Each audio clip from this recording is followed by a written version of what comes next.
It's the KQ Morning Show. 92 KQRS. I'm Steve Gorman. This is the KQ Morning Show. Good Monday morning. It is January the 20th. It is all right now. If you like it cold, baby. Holy crap. Yeah. What in the hell is wrong with us? Yeah. Ooh. There's something wrong with us, isn't there? Walked in the door, sat down, and I'm not exaggerating, 7 minutes of shivering. Yeah. I'm not ready for this. So I hope everybody had a great weekend. It's Monday. Let's just shake off the dust. Let's shake off the cobwebs. Let's enjoy the fact that we're going to freeze our asses off for another few days. And let's get right to your top 5 at 6. I can't begin to tell you how many text messages I got over the weekend from Brian Zepp freaking out over Tic-Tac shutting down. Oh, my God. Oh, my God. I couldn't breathe. It was unbelievable. It went down over the weekend just before that ban was about to go into effect. But then apparently, as of today, current President Donald Trump cleared its return for at least 90 days while they work out an agreement. We're back! We're back! Oh, we're so back. This has been 12 hours. That's actual audio, people. Yeah. Getting freaking out because TikTok was back. Yeah, that's actual. Oh, yeah. This is just a quick montage of people announcing they were back after that 24 hours of hell. We're back! We're back! We're back! So, It's been a long 12 so I have shut down my TikTok account now. I'm was just up for thankful about as because long. all those saved recipes are accessible again. I mean, I know it. Cumin or coriander, is it paprika or smoked paprika? I can't keep it straight. Thank God I have a tarragon or bath salts. I never know what to add. I have a cousin, Michelle, in Maryland. She lives out in Maryland, and we were on a family text going around and the TikTok thing came up, and I made a couple of jokes, and I said, come on, is it really that big of a deal? And she said, well, I make about 60% of my income from TikTok. Oh, okay. Well, sorry for you. So I think that she was one of those people in there. Like I said, I had no idea people made. I was like, I'm not on your TikTok, and then I thought maybe it was.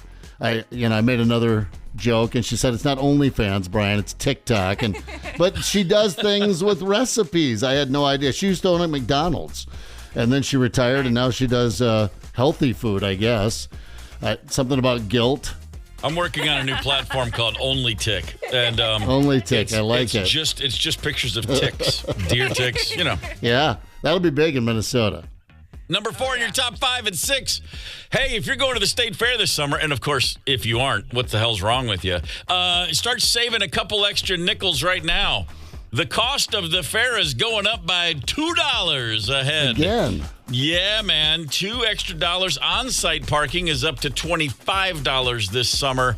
Here's the deal. The Lee and Rose Warner Coliseum needed some upgrades. It's the first significant update to that building in its 75-year history, almost 75 years. Oh, so this is temporary. After they pay for that, then they'll bring the price back down.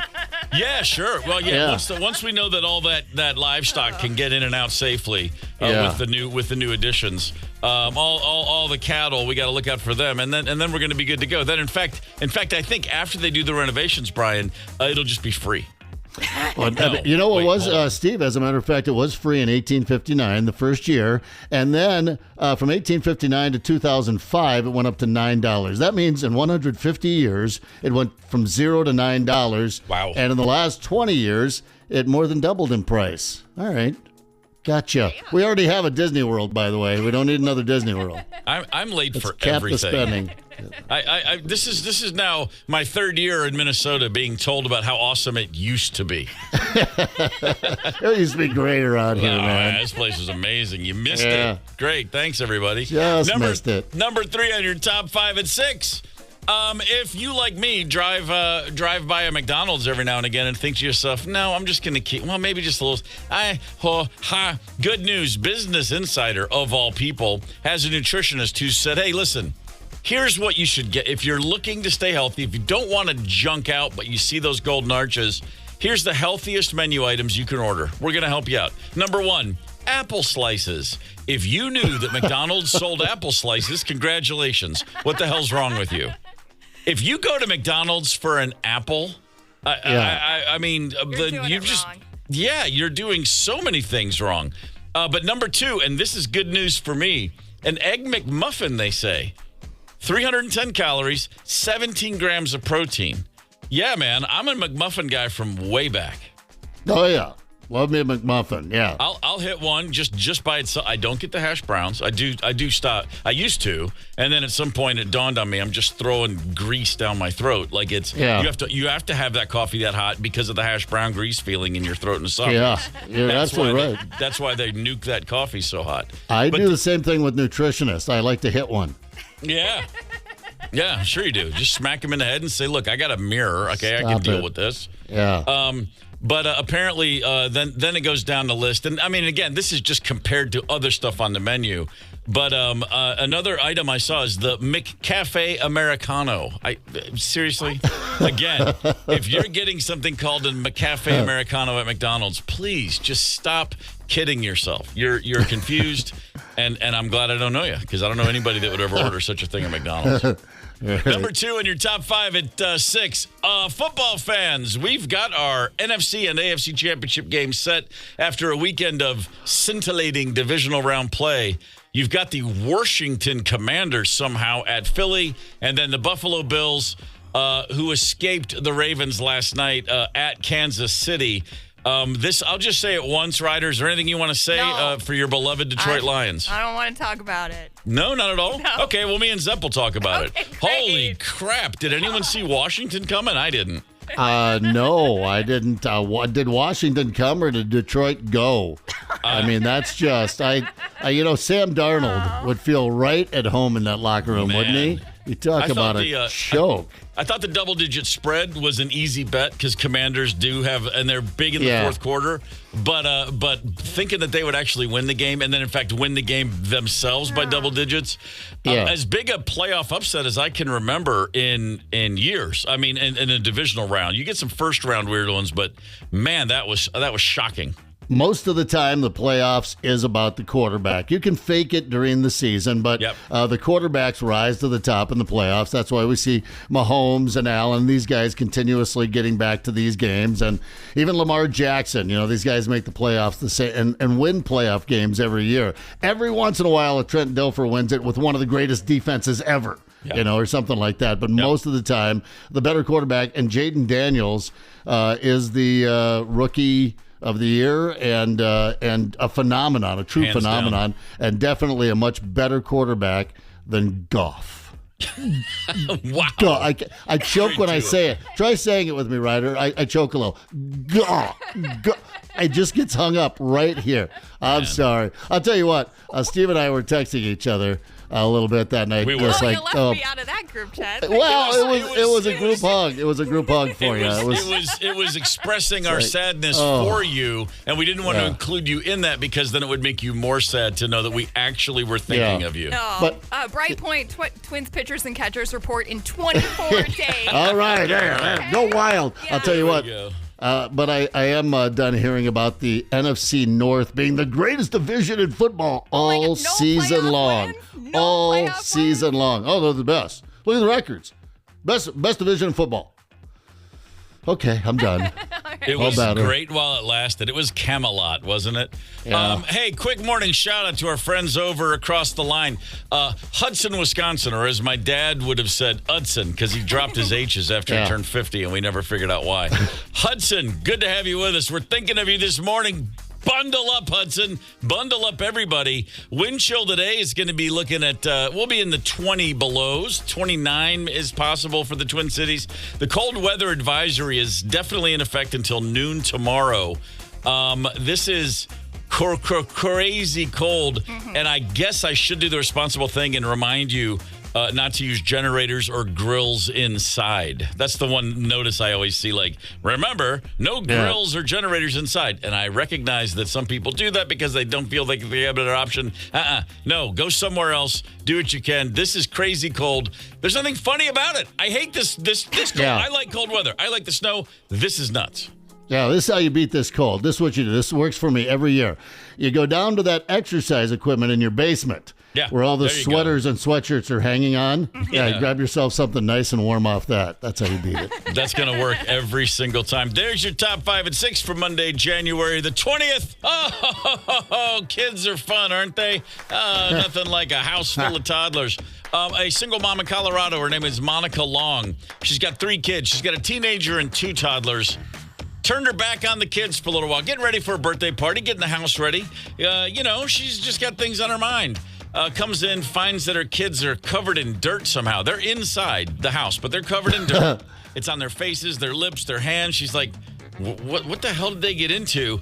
But she just says, listen, guys, we got to clean up. Parties, people coming over. She gets them cleaned up. She vacuums up all this weird dirt. And then a couple days later, several days later, she notices this cross-shaped container where her grandfather's ashes had been. Here's Monica explaining what happened. The boys got PawPaw. Oh. They got him, and they dumped him out all over my carpet. And I didn't realize it was PawPaw, and I vacuumed him up. No. They may have eaten some of him, too. Because Rami had the cap in his mouth, and Jesus Christ. Yeah, that's my favorite part right there at the end. Hell God, well, you know what? I'm changing my death request. No longer do I want to be thrown out of a plane into the mountains. I want to be consumed by my grandchildren, just accidentally. To be fair, I'm looking at this little urn. It's a little plastic see-through cross, kind of deal. Yeah. No Mr. Yuck sticker on there. So how are they supposed to know? It's incredible. She's holding that cross. She looks down at it, and it's like, hey, who died on that cross? Jesus Christ. I love the way she says that. Yeah, just right. By the way, if you have ashes, if you have an urn in your house and you're concerned that someone might get into them and you would hate to vacuum that up, then have a dirt devil on hand because those things don't pick up anything. No. In my experience. All You right. get what you pay for. Every time both my kids, they go to college, they're like, I need a vacuum. You go to Target. Just get that little dirt devil. It's fine. Then you plug it in, you charge it up, you turn it on, and nothing happens. Maybe we just got unlucky twice. All right. Sports history. On this day in 2008, Brett Favre was leading the Green Bay Packers, a local-ish legend, if you will. They were playing the New York Giants. Winner goes to the Super Bowl. This was the final pass of Brett Favre's career as a Packer. 2nd and 8 for Green Bay at their own 28-yard line. Favre back to pass, takes a deep drop, steps up, looking to his right, and the pass intercepted by the Giants at the 40-yard line. Intercepted by the Giants. Corey Webster got the pick, and he's tackled at the Packer 34. He read football, and he football made the don't move. care. I got the ball, and he took it right out of the Football air. don't care what you did, who you are, what you might do. When you're old, you throw interceptions, and that ends your run as a Packer quarterback. It happens. By the way, that game had a 29 rating. It was the most watched football game, not a Super Bowl, since the most watched telecast that wasn't a Super Bowl since the season finale of Seinfeld. Man, people were tuning into late era Favre, but he wasn't done. Just a couple years later, at a Monday night, right around the corner from where we sit today, at the U Stadium against the Bears, Monday, December 2010, this was the last play of Brett Favre's career. 3rd down and 4 in the shotgun. Bears bring 4. Favre to throw. Down he goes. Corey Wooten, the sack for the Bears. Corey Wooten sacked Brett Favre in the second quarter on a Monday night at the U, and he never played again. No, I was there. I'll never Were you forget. really? Yeah, I was. But actually, I'll never remember. I was drunk on schnapps. But I think it was fun. It was an outdoor. Before. Yeah, it was a good time. Yeah. You saw Brett Favre's last game, and the thing you have in common with him is neither one of you remember it. Yeah, no, it's uneventful for both of us. It's the KQ Morning Show, 92 KQRS. It's the KQ Morning Show on Minnesota's Classic Rock, 92 KQRS. Good Monday morning, January the 20th. It's cold as hell out there, ladies and gentlemen. Oh, man, is it freezing cold out there. Cold and cold season is what I call it. Screw the flu. It's cold enough where you don't even need the flu. Just the pain of this temperature is enough to concern you. Yeah. If it hasn't already, it should. Quit throwing boiling water in the air. If I see one more of those videos, I'm going to curse your family line. You know what I saw, though? Stop it. I did see one that I liked yesterday. A guy with very long hair walked outside with soaking wet hair. He laid on a picnic table, like with his head dangling. So his hair fell down, waited for it to freeze. And so then it was just sticking straight up when he stood up. No. And it was really tall and high. And I thought to myself, yeah, he's probably going to die now. Yeah, that's fun. That's fun for a cold spell in Flagstaff. Here in Minnesota, we just walk around with our heads down, miserable, and I'd still go outside. No, in Minnesota, seriously, this kind of cold was it? I saw 30 below this morning in International Falls, true temp. You go out with your hair like that. We've all seen this happen. You go outside with your hair wet when you're a teenager, it'll break off. That happened to my cousin. Somebody broke off a chunk of his hair. It breaks off. Yeah. If you're somewhere else out of the Midwest and you have a cold snap, oh, my hair froze. Look, it's standing straight up. Here in Minnesota, you don't get that cocky because that shit'll break off. This is great news for me. I've never heard that. Honestly, that's the first I've heard of this breaking off hair. That's fantastic. Yeah. Holy smokes! Well, if you find yourself feeling a little under the weather. There's a lot of old wives' tales about how to kick that cold, make sure you don't get the flu. We're looking at some of the old illness treatments, the old cures from way back in the day. This one goes back centuries and centuries and only sort of discontinued in the last few hundred years. And that is, of course, the good old-fashioned urine bath. Oh, that sounds warm. Are we back to warm. how to stay warm? Going all the way back to Hippocrates, urine people used to believe it had healing properties, and urine was a part of medical treatment for millennia. Yeah. They would, in the old days, urine would be placed into flasks, and the physicians, I'm going to say in quotes at the time, the quacks at the time, would examine it to ensure that it was the right color as well as the right consistency before advising patients to bathe in it a few times daily. And then, as you exit the bath, have a few sips. Just drink a little bit. You think they just laughed their asses off when they got, when they left the patient and walked into I don't know, whatever their office. They must have just laughed and laughed and laughed. Oh, no, it gets even better. Next week, I'm going to put leeches all over them. It's like, wow, you got to watch this. This is before TikTok. This is how doctors amuse themselves. Urine baths. We have bubble bath now. That's exactly what we have. Yeah. I do think I think you're right. I think there were people in ancient societies who just did a lot of drugs, mushrooms or peyote. They found hallucinogens somewhere, and they would come up with something. And because they were such insightful people, and because they could describe visions no one else understood, it would be like, he thinks you should pull blood out of my body? Okay, yeah. I'm not going to argue that. Through the Middle Ages and much further in American history, bloodletting was a very real thing. People believed you would expel, let's call them harmful humors from the body that were causing sickness. So they would slice into a patient's veins, but then also place leeches if there were any sort of swellings, tumor-like swellings on a patient's body, anything else, put some leeches on there. Now this, of course, weakened patients because you were draining their blood, and then it frequently led to infections and other complications. Let's talk about the father of our country, George Washington, who, when he became sick in December of 1799, he went from riding his horse feeling great to dead in 21 hours. He caught cold, told his wife, he went quickly downhill. They had drained, they said, 40% of his blood by the time he finally took his last breath. They were just like, take some more blood. Take some more blood.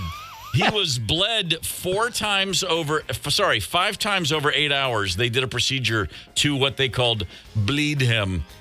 He was alert enough. His final words were not, "Get that damn leech away from me, you cad." It was simply, "I am just going. Have me decently buried. Do you understand me? 'Tis well." Well, he's halfway to being embalmed and almost got all the blood out of him. And I used to squirm when mom would put the Vicks on my chest. Sure, but thank God she wasn't bleeding me. Well, before there was Vicks, there was the Vickery method. An English doctor came up with something. Thomas Vickery invented the Vickery method. This was great for what we now have Vicks. This is like chest congestion, cold, you're coughing, scratchy throat. This is what Thomas Vickery came up with. And again, to the previous point, he was clearly tripping balls and people took him seriously. He required that a hen's butt, the butt of a hen, be plucked and shaved, and then strapped onto the swollen lymph nodes of the sick person. So you're taking a live hen, plucking, shaving its ass, and then strapping it onto the swollen lymph nodes of someone who's sick. And this technique was widespread throughout all of Europe. But then, of course, chickens carry a lot of parasites, a lot of plague-ridden parasites, a lot of other illnesses. Basically, what this did was pretty much guarantee that sick guy is not going to be sick for long because you're going to kill his ass. I agree with you. These guys were as high as a giraffe's ass. Someone gave them all the cocaine and laudanol or whatever that stuff was back in the day, morphine, and they just sat in there and just got stoned to the gills and thought, a chicken's ass. I could have been a doctor in medieval times through my acid years. It turns out. Of course. I've had conversations with livestock while tripping, and trust me, they let you in on their secrets. Here's another one I found from England: the dirty sock technique. I'm not making this up. This is you grease your throat with lard or chicken fat. Grease it up, and then you wrap your dirty socks around it. The treatment, they believe it would induce sweating, and that helped. They believe that helped rid the body of germs. And then the sock also would label someone as having a serious throat ailment.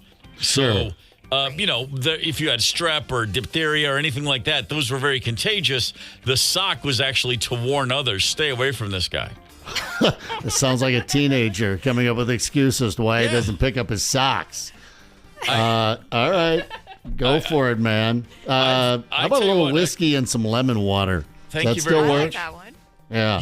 You know, my mom had a jar. There was one jar of cough syrup in my house, and it was called Silence is Golden. That's the brand name. Yes. And if you Google it now, you can find it. You can see a bottle of it. You can tell, it's from like the 1940s or something. It was around when I was a kid. I don't know the last year it was mass produced.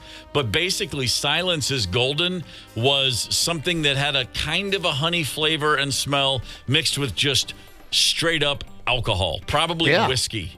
And she would give us a spoonful of that, and sure enough, we would be silent because she just got us drunk to put us to bed. And that was sold over the counter, of course, because, back in the day, hey, kid's sick, just get them drunk. We'll sleep it off. It's a little buzz, put them to bed. Not too much, then they get rowdy. But just the right amount. Yeah, Rosemary's dad, the Priola family, a little bit Italian, by which I mean 7,000% Italian, they would heat up red like table wine. They would just warm wine for the kids with a cough. And just straight up. They wouldn't even try to act like, see, that's so funny. Like where I'm coming from, it's like, oh no, put a name on it. Call it Silence is Golden and then make it smell like medicine. No, just heat up some red wine. Here, drink this. Go to sleep. Shut the hell up. Stop coughing. Cover your mouth. Go to sleep. You're drunk. I love it. One last one from Hong Kong. This goes back generations. Lizard soup. Lizard soup. The simple recipe, dried lizards, yams, and Chinese dates all simmered together. Okay, I can imagine tracking down some yams and some dates. Where do you find dried lizards? That's the question. They're falling out of trees in Florida right now, I bet. Well, that's probably iguanas, true. Yeah. I would imagine that there's a good chance that's the case. It's called beef jerky here. You get it at a gas station. It's like dried lizard. Same thing. Very nice. Hey, check this out. The 2025 Tee It Up golf card presented by Club Champion is on sale now. Hey, this thing is awesome. Believe me. Golf 6 area courses with a half a cart, and you save nearly $200. You need to get yours before it sells out, and it is almost sold out as we speak. I'm not just saying that. Hurry if you want your Tee It Up golf card. You can text the word golf to 651-989-ROCK. If you want that information, you hit a link and boom, you're in business. Quick question for the two of you. Have either one of you ever actually gone through the process of drawing up a bucket list? Not in the back of your head. Have you ever put it down on paper? No. Ryder? Yes, I did. And I was looking for it, and I lost it. Oh, well, number one go. on the bucket list has to be don't lose the bucket list. I think so. Well, if I could go back in time and find out what my 13-year-old self would have put down for bucket list, I would do that. I think it would be great. Thankfully, some caring parent has shared their 13-year-old's bucket list with us, and it is extraordinary. I was going to say, I don't know, 7-8 years ago. It came out in 2007. Which is a lot longer than 7 or 8 years ago. But bucket list very famously got a bunch of people thinking about writing out their own bucket list. All the things you want to do before you kick the bucket, if I remember correctly, was the whole concept there. Have you ever written up a list of your own? Do you have your bucket list? More importantly, have you ever had a kid, any kids in your family ever draw up a bucket list? If so, please let us know if they put something memorable on that list. 651-989-ROCK is the KQ Talk and Text line. 651-989-ROCK. We will take a text. We will take a call. Curious if you have any experience with this situation. A 13-year-old's bucket list has gone viral online. And now a lot of people will say, well, that kid wrote that. It's his. His parents shouldn't have shared that. Shut up. He's 13. He'll get over it. What? I would love to know what I would have wanted at the age of 13. I don't know if I would have had such a wide-ranging global view. It would have just been like, if you said, write down your bucket list, 10 things you want. 9 of them would have been albums I didn't have yet. I would have been like, well, I really want to get that Let It Be, but with the red apple instead of the green one. I mean, that would have been me at 13 years old. But this kid, these parents posted it anonymously. Just a handful of these because he went 20 deep. First things first, I like this one. Get a full taxidermy alligator. Wow. Yes. Yeah. Absolutely. I remember getting Taylor one. Taylor wanted a full alligator, or not an alligator. I guess hers was a shark. And you can get a stuffed one. Maybe his parents could get him a stuffed one, and then he can sleep in it. Hers was like a sleeping bag. But it was a shark. Get it? Okay. And then you crawl in the mouth. Got it. It's a lot of fun. I knew a guy, I went to a hunting deal down in Georgia, southern Georgia, and I walk into the hunting lodge, and they've got a big, huge, like 11-foot alligator up on the wall. I'm like, oh, my God. Can you hunt alligators? He said, no, you can't hunt alligators down here. I hit it with my car, and they let me keep it. Yeah. I was like, oh, well, it's still cool, man, but it is cool. I'm with this kid. High five on that. My car had a gun and shot it 3 times. It was the weirdest thing. Yeah. So weird how that happened. Now, some of this kid's bucket list, there's some regular one. Go to New Zealand. I'm sure it's far away. It looks cool on TV. Become a published author. Discover new species. Those are all, I'm getting those. I like this one. Eat an octopus. I don't know if he's aware of the fact that that's not so hard to get. You can find octopus, Yeah. But it really gets going here. Number 9 on his list, prove the existence of goblins. I got this one for you. North Dakota. Okay. Just go to North Dakota. They're all over the place. That's where they are? Yeah, walk into any American Legion in North Dakota. It's just full of a bunch of goblins. I don't know. I got to use that Can word more confirm. often when referring to people I see out in public. Look at that goblin. I like this one, number 12, legally change my names. Yeah. And the parent said his name is very common. Somebody online said, well, what does he want? He said, I would change my name to something like Trevor Bartholomew Dunglepants III. I like this kid. Yeah. TBD. I like that one. I wanted to change my name. I didn't have Trevor Bartholomew Dunglepants. I wanted it nice and simple. I'm the 8th kid of 8, and all the name, it's Bob, Sue, Tom, Jim, Dave, Ann, Doug, Steve. It's just very basic, right down the middle. Mm-hmm. And when I was in probably 2nd or 3rd grade, I met a new friend whose name was Jimmy, and I had a brother named Jimmy, so that didn't matter. But I went to his house, and his older brother, I'd never heard this name before. His older brother's name was Chad. Oh. And I remember thinking, that's the coolest name I've ever heard. Chad, yes. 1 syllable. It wasn't short for Chadwick or Chadel Theory or anything. It was just Chad. And I was like, man, That's what I want my name to be. I told my mom that. I said, man, I wish my name was Chad. And she was like, oh, you do? Okay, honey, pick up those socks. We're doing laundry today. I mean, we just went in one ear and out the other. Get your socks, Chad. There's nothing worse than when you're out on the town with a woman you just met, you're trying to impress her, and then you meet a Chad. It's all over. I mean, your name's Chad? Oh, how can I beat that? I do remember my first radio job in Aberdeen, South Dakota, which you could pick up from the farm. You know, those big 100,000-watt sticks, they go forever out in flat old South Dakota. So Mom was listening to my first show, and I changed my name to Danny Blaze. Top 40. Oh, yeah, Danny Blaze. And I did the whole shift. They got over at 10 p.m., and I get home, and the phone rings. I pick it up, and it's Mom. I was like, Mom, were you listening? She goes, what are you doing? You're embarrassing me. I told my friends to listen. What is that ridiculous? I'm like, it's Danny Blaze. I'm a DJ now. She said, your name's Brian Zepp. Quit embarrassing yourself. So, yeah, I decided to stick with the name, yeah. Did you have it written down? And I ask because if I were going to start calling myself Danny Blaze tomorrow, I know I would come out and say Banny Blaze. I'd mess it up. I would totally get it backwards somehow. Yeah. They would probably realize that might not be his real name. No. Few more real quick. Go snorkeling with a shark. I dig it. Help make a movie. I like that. Okay, here we go. Meet an alien. Duh, obvious. Yeah. 19, become a millionaire. Got it. Good luck. But then here's the 20th and final thing on a 13-year-old's bucket list. Beat up someone. Yeah. You just Nice. got to get yourself that 12-year-old friend. That's exactly. Yeah, exactly. You know, go down one grade. You can get a lot of those kids, yeah. No, you always can. I was, as a kid with older brothers, I didn't have a lot of problems. It was like being a mob kid. You know, if you messed with me, you had like 5 older Gormans would come calling. Yeah. But that was if you were my same age or older. If a younger kid messed with me, I was on my own.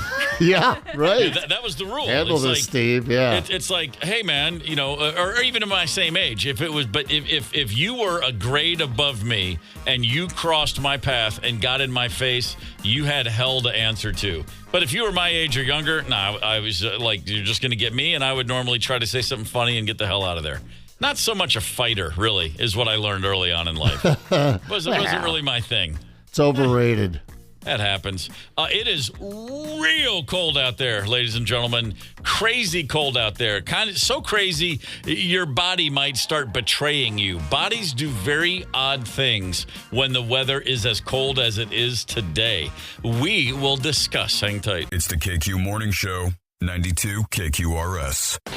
It's the KQ Morning Show on Minnesota's Classic Rock, 92 KQRS. I'm Steve Gorman. This is the KQ Morning Show. It's Monday, January the 20th. Living Color right there, Cult of Personality. I was just reminded of the fact of 93 in the Netherlands, a festival called Pink Pop. My band, the Black Crowes, was playing. Living Color was on the bill, and we were all hanging out backstage. Nice guys. And the conversation, and yes, we were all just stoned to the gills because, as I mentioned, we were in the Netherlands. The conversation turned to nicknames because we all had names for each other, sort of. And it was just, one of those all hanging out. And I mentioned that I and my brothers, when I was in school, we were the designated nickname assigners at our school. Yeah. And Vernon Reed, the tremendous, incendiary, as they say, face-melting guitarist of Living Color, he just looked over and he goes, yeah, what would my nickname have been? And without a second thought, I said Black Angus. And everybody fell out laughing. It was good. And then so that's 1993. In 2015, I think I was playing a gig with my band Trigger Hippie in Philadelphia, and Vernon Reed showed up. I was like, "Hey, man!" I was like, "Yeah, I'm Steve. We met." And he looked at me and he goes, "Black Angus, huh?" Yeah. All those years later, he goes, "That was a good one." I go, "Hey, thanks, man. I was trying." Yeah, it's the weirdest things pop into your mind when you're freezing. Oh, yeah. My God, is it cold outside? How we love it here in the Midwest. My dad used to always say we like to talk about the cold weather. That way we don't have to talk about our feelings. Oh, really? That checks out. That's why we live in a place where the weather wants to kill us constantly. By the way, a little fun fact. I just this was just messaged to me on Facebook that just a mere 15 degrees colder in Bemidji this morning. They took her down to 55 degrees below zero. Breast implants would freeze. Oh, no. Oh, boy. Yeah. Oh. Yeah. Layers. Alert the media. I do like that. There's the what is it? Maslow's hierarchy of needs. You have physiological needs is at the bottom of the pyramid: breathing, food, water, shelter, clothing. And if you're still worried about that, then you don't have to worry about self-actualization or self-esteem or love and belonging, any of that stuff. No, I dig it, man. I don't even know what that means. Exactly. Just get out in the cold, and the rest will take care of itself. Did you make it to 5 p.m.? Did you come inside when the sun went down? All right, good. You won the day. Yep. Shut up and go to sleep. If your tires are not square this morning, then you're winning. Yeah, pretty much. But when it is this cold, of course, we all know that, we have certain things our bodies do when it's this cold. And this is and I know that these are all our bodies trying to help us. But your body, of course, redirects blood away from your extremities towards your vital organs. Yeah, I'm glad that my kidney and my liver, my lungs and my heart are all nice and warm. But I can tell you what, the whole thing where my hands get frozen immediately because my body's protecting the vital organs, I would love a little give and take with that. I have to wear gloves. Like, I walk Chauncey out, and all we're going to do is go out, and he's going to pee. I'm going to be outside for 30 seconds. And yes, I know it's cold no matter what, but I don't care what kind of gloves you give me. It doesn't take long before I'm like, yeah, my hands are frozen. I'm maybe I'm a little sensitive. My hands are important to me. Call me crazy, but your hands and feet get cold first. My feet, I don't care. It's my hands. It drives me absolutely insane. Yeah, I mean, if I'm not drinking right now, I'm not using my liver, can I redirect that blood to my fingertips for just a little bit? It doesn't work like that, unfortunately, but that would be nice. That's why you need more fat layers. This is why we fatten up during the holidays. Don't go out and try and lose it in January. It's a layer. It's a much-needed layer this time of year. I appreciate that. Thank you. Shivering, of course, is it actually warms you up a little bit. Your body operating as a self-defense mechanism because your muscles shake, therefore they generate heat. Doesn't work to save me. I walked in this morning and I was sitting here shivering. Every few minutes I would still have and have a shake, because that's just how that goes. I have felt in the past, I've thought to myself, man, I think I was kind of I was getting close to the danger zone out there, out in the cold today. I don't think I really have, because a sign of hypothermia, the one is you start feeling confused. But your body temperature has to go way down. I've been confused, but I've never had the thing where I was like slurring words or having trouble focusing. But I do look back on a few different occasions and I'm like, well, we were drinking. Maybe it was just that. But at the same time, drinking and sledding and not being covered up and out in the snow because we're stupid young people. And I'm like, yeah, I think my friend Eric just about died one day. He was slurring like crazy and making no sense. And then the next day he seemed fine. I think we almost killed Eric on the old golf course one day doing some sledding. Yeah, I mean, it's a thing, the Sub-Zero drunk, and we used to always just laugh about it. You're trying to talk and you're saying stupid things, but you're right. We always used to just laugh and make fun of our friends, not, try to warm them or get them to a place of warmth or, over to get them off the ice and into the warming house. We just laughed, but nobody died.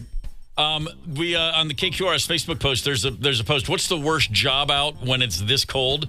The coldest work site, the coldest I ever was while performing a job. I did work.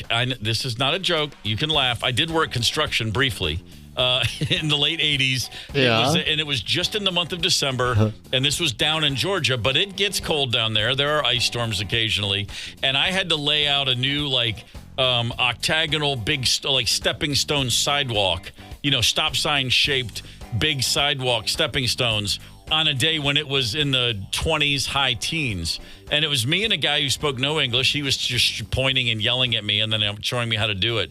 And I did have a thing that day where that was the coldest I've ever been at the end of a day.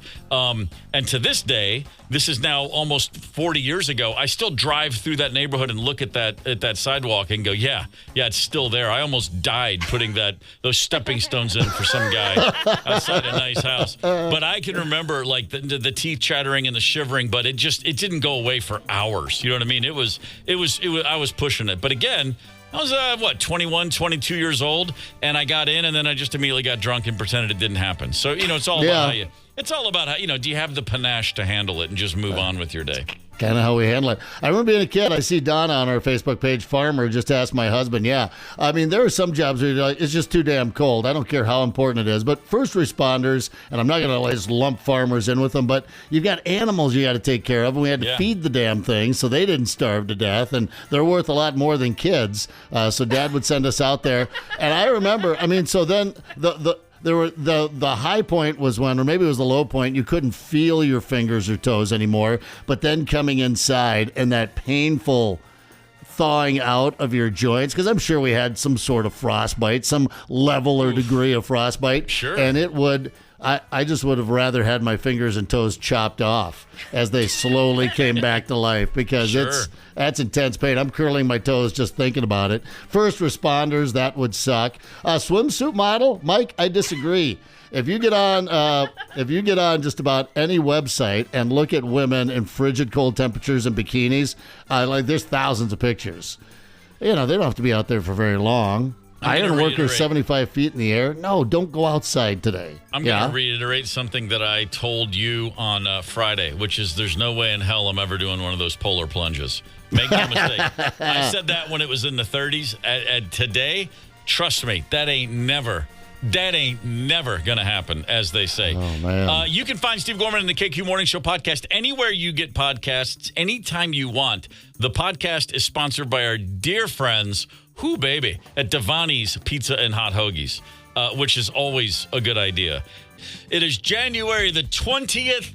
And, at some point in time in life, we've all experienced loss. And then some of us, we decide to, we get cremains. There's a cremation. We take a little bit of the ashes. A lot of families, they'll split a little bit up. Everybody takes it home. There's a lot of creative things you can do with ashes from a loved one.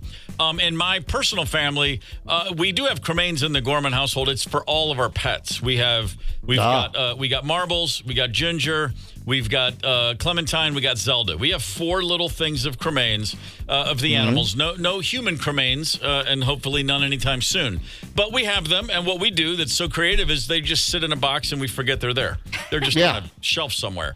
That little wooden thing we paid $89 for some reason. Yeah, that's some ash, and I think it's our dog. But for human cremains, you take that a little bit more seriously, I'm sure. A woman in Colorado has some of the cremains, some of her grandfather's ashes. She was very close with her grandfather. He passed away. Now, she has 3 children, so this is their great-grandfather's ashes. And her 3 children, as they were getting the house ready to host for a birthday party. One of the kids had a birthday. Mom is scrambling around getting the house ready. The kids are supposed to be putting on their party clothes and getting ready.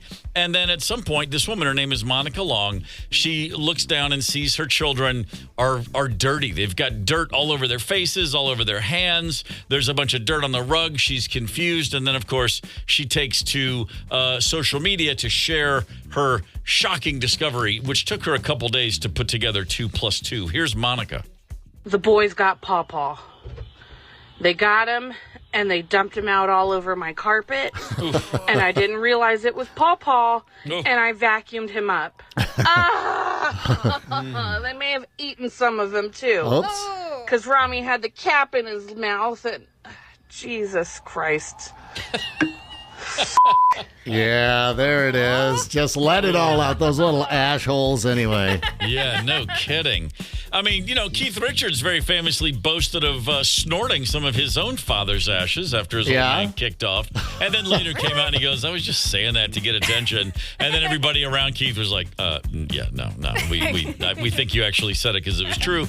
But, the point is this. If you're gonna have the ashes around the house, you got to be aware of the fact that your kids may well find them. You got to label those pretty clearly. This woman, she had the ashes it was in a clear cross-shaped urn. It was it looked like just a glass cross to hold cremains in there. On the text line 651-989-ROCK, John wrote, I put some of my dad's ashes into the head of one of his old wooden drivers. Oh, there you go.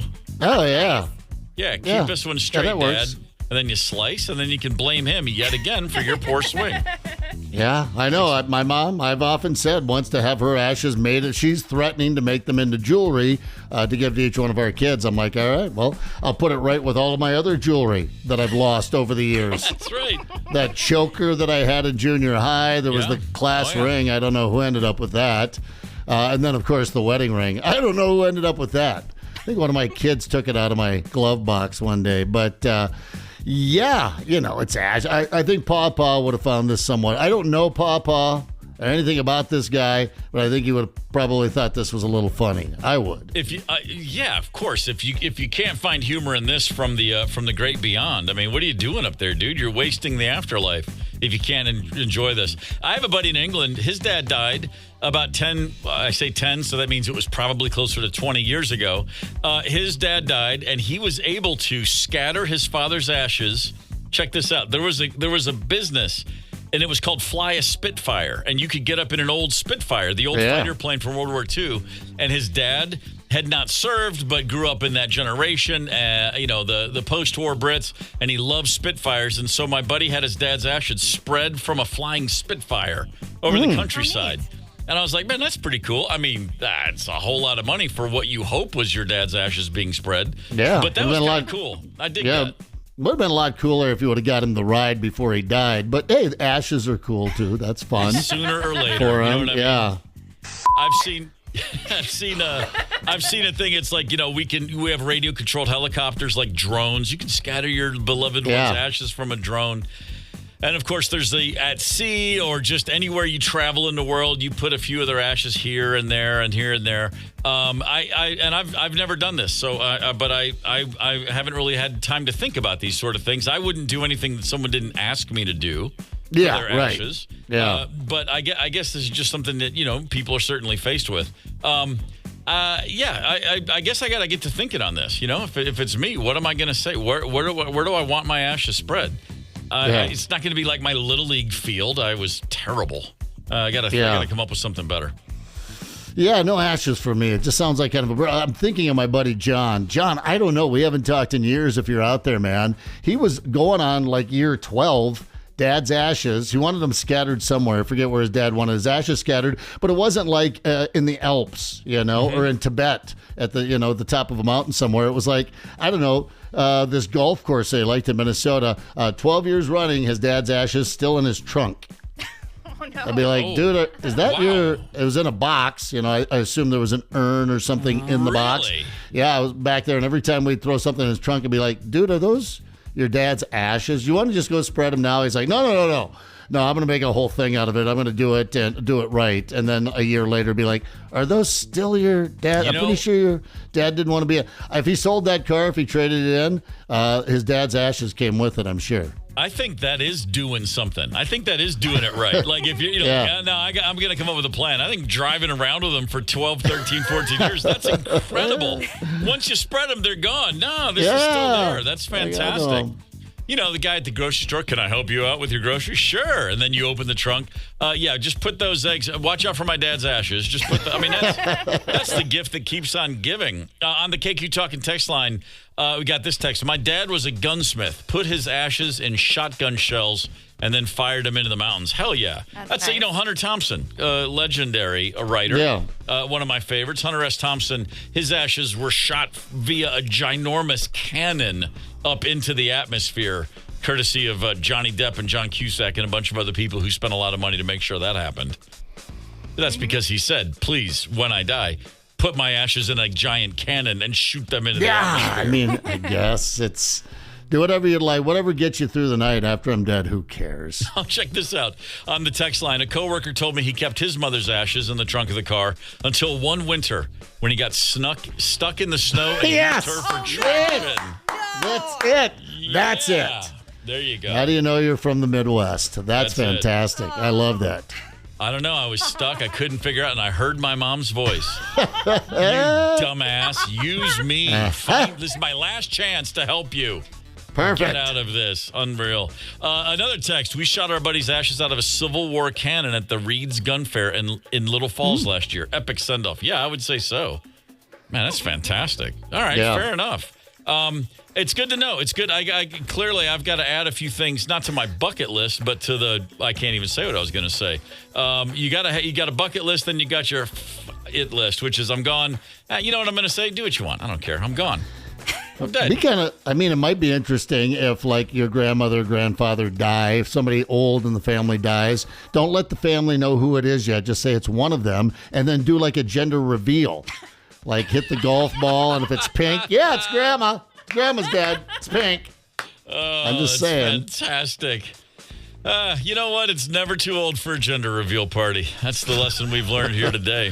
Yeah. Hey, 92 KQRS would love to send you to see Metallica at Mile High Stadium in Denver this summer for the final nights of their M72 No Repeat Weekend Tour.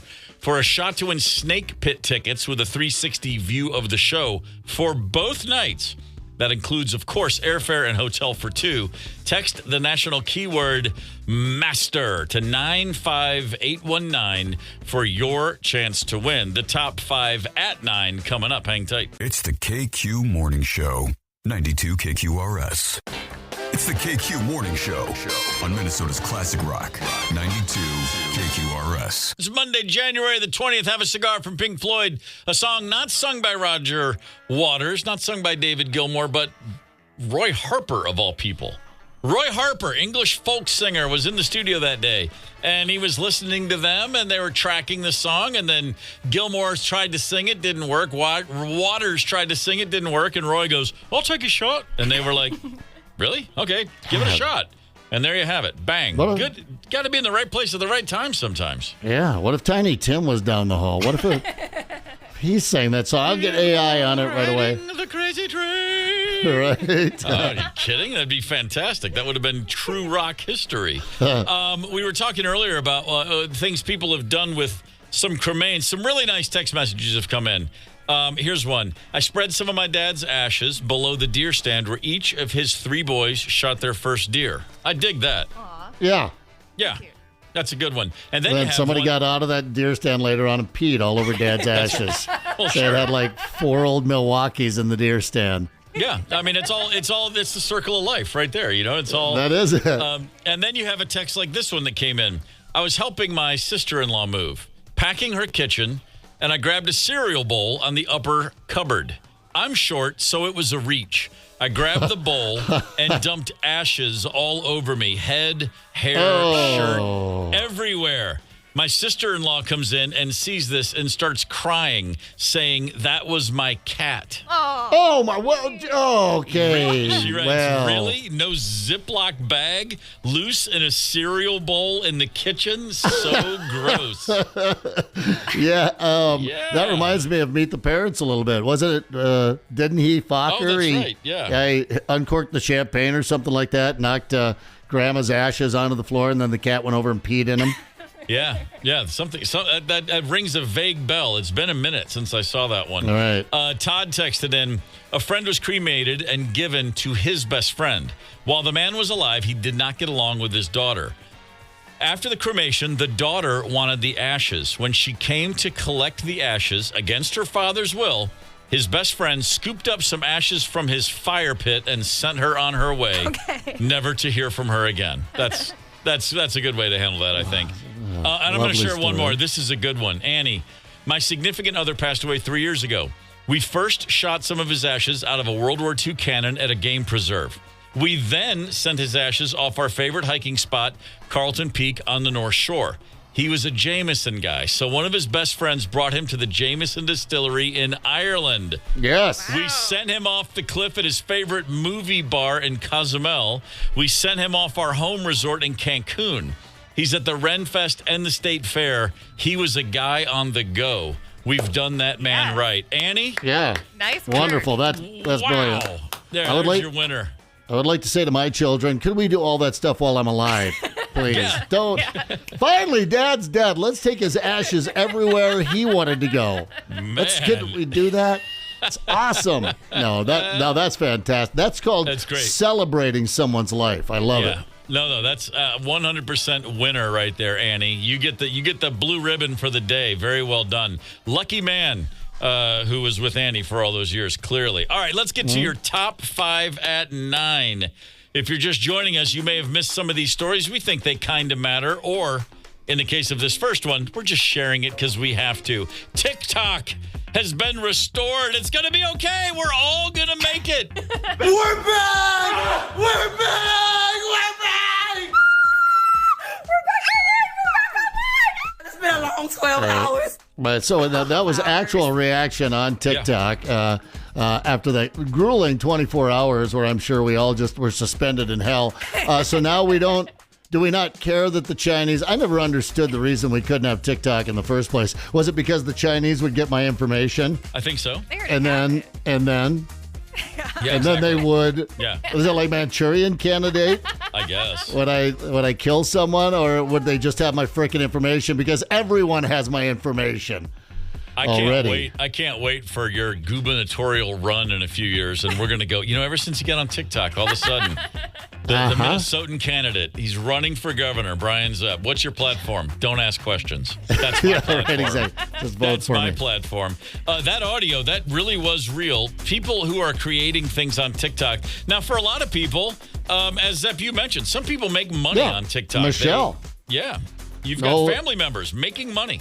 Michelle Hockenberry out there. I'm not actually on TikTok. I was kidding around, unlike Bob Dylan last week, and did not pick up a TikTok account. But she is retired now. She owned a McDonald's with her partner there for a long time, and they retired. But now she's on TikTok and said that she makes 60% of her income now, whatever that is. I don't know. Yep. I'm not nosy. She didn't get me anything for Christmas. I forgive her.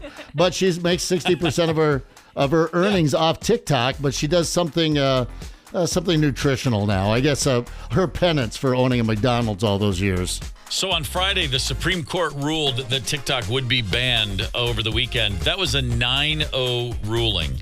Let's think about the last time the Supreme Court went 9-0 on anything. And this is what you can agree on? Come on. My God. Seriously. There's got to be an issue or two that may have more of an impact on more Americans' lives than TikTok. But then again, I'm naive and think that, these things shouldn't matter so much. Silly me. Number 4 in your top 5 at 9. If you plan to go to the Minnesota State Fair this summer, and of course, who doesn't plan to go to the Minnesota State Fair this summer? Thanks to the fact that the Lee and Rose Warner Coliseum will be getting its first significant update in almost 75 years. They're going to upgrade they're replacing the leaking roof. They're going to modernize mechanical and electrical systems. They're installing new seats and railings. They're expanding the restrooms. They're renovating entryways and improving lighting, ventilation, and accessibility. And you won't remember any of that because the whole point is it's going to cost $2 more per head to get into the fair. Yeah, they've really been jacking it here a lot. 2005, it was $9. Now, 11 years later, it's more than double that. So they keep jacking it. But the good news is that after they get the Coliseum all refitted, then the price will come back down, right? That's how that works. Always, yeah. Yeah. So sad. No, we don't need another Disney World. We like a leaky roof out there. We like kind of a shoddy state fair. It's our state. We're just there to eat grease anyway. We don't need nice amenities and all that. But whatever.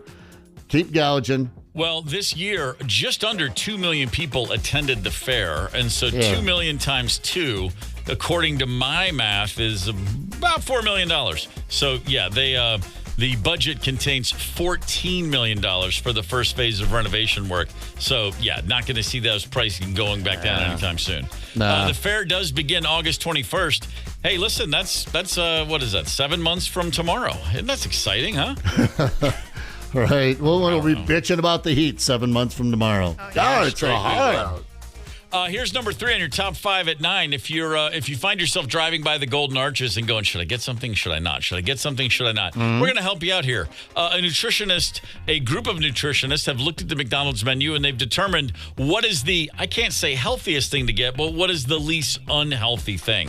How about that? Except for number 1 on their list. McDonald's apparently does offer something that only has 15 calories with its 4 grams of carbs, and that is... news to me, apple slices. Go figure. Apples. I just did not realize McDonald's was selling apple slices. Yeah, I got to get out more or in more. Yeah.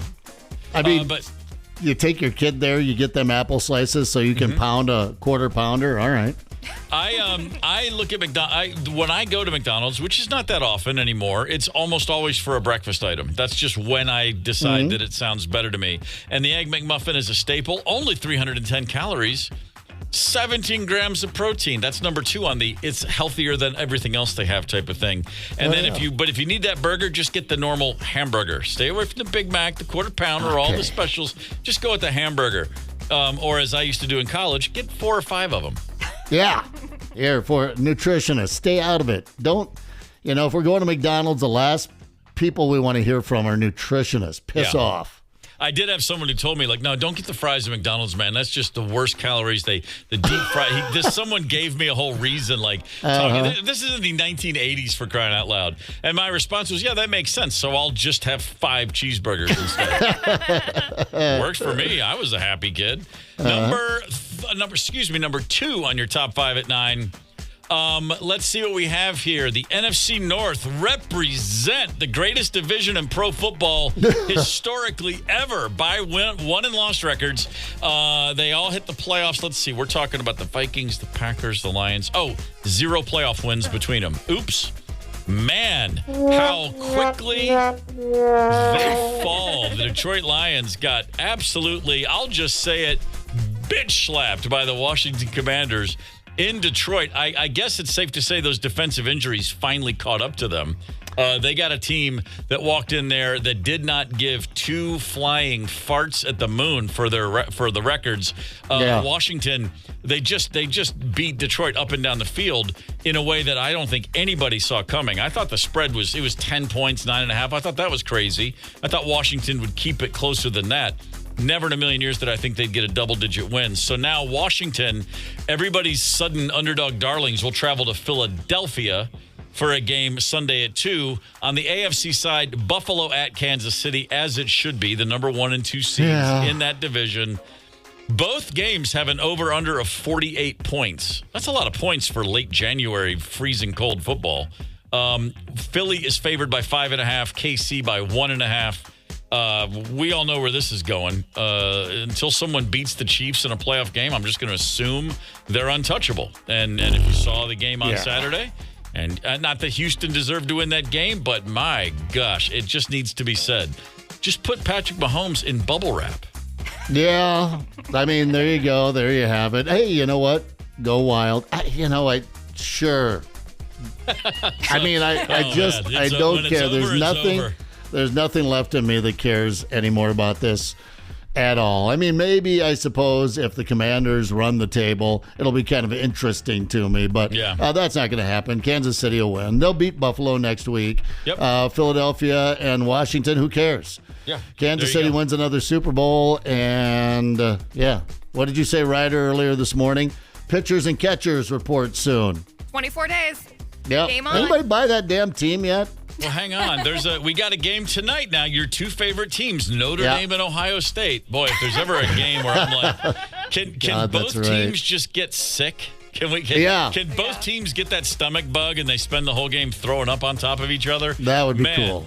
Trying to figure out who to cheer for between the 2 teams I've cheered against the most in my life. What a special night that'll be. I might just pull up some old Earl Anthony highlights. Watch some bowling from the late 70s.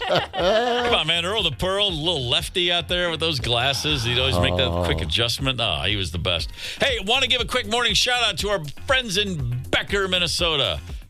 Becker, where it is 9 million degrees below zero, because that's where it is everywhere. Morning, Becker. Morning, Becker. Morning, Becker. All right, and then just to tip my cap, here is your tip my hand, I should say. Your number 1 story of the day is this cold. It's ridiculous. There is a winter advisory, cold weather advisory, I should say, in effect until tomorrow afternoon. We're going to be seeing wind chills as low as 40 below around here, much less go to the northern part of the state, and it's getting far colder. If you got to go out, layer up. Come on. I mean, I found out this morning just how much saran wrap does it take to cover my entire body? And the answer is a lot. Man, that was uncomfortable. But I'm warm and toasty right now, and it's worth all of the effort. I had to get up at 2:30 to get it all in place. Yeah. Don't go out there Your tires don't want you to be out there. Your vehicle that just screams at you, doesn't it, when you fire it up? If you're not in one of those nice, cushy indoor garages. I love it when the truck starts up in the morning and just screams at you, right? And I'm still the kind of optimist who, on a day like this, I'm like, well, hang on. I mean, if it's not too cloudy, I mean, if it's gonna be kind of sunny out there, I'll just open up the not open the window, but the sunroof. That'll help. That'll help heat up the car. Well, that's just I can't help myself. I hope spring's eternal, that it won't be so bad. Although the sun's been out, but now it's getting cloudy again, and now we're screwed. And now my car's cold. And thanks for the Saran wrap again. That's all I really have for you. Damn warm it's going to feel on Wednesday when it's upper 20s, man. Right? You're going to be taking your clothes off. Now, I will say in all sincerity, I was stunned when I first got up here at how quickly you do recognize the difference between, say, 15 below and 20 above. Because it took just a few days, and all of a sudden I'm walking out to take Chauncey out, and it's 22 degrees, and I'm like, oh, this is totally acceptable. Yeah, no problem. So that is the good part. You jump in head first, you come out the other end, you have a little bit of a thicker skin, hopefully, as I try to talk myself into not being miserable with this cold weather. Get the KQ Morning Show podcast wherever you listen. 92 KQRS.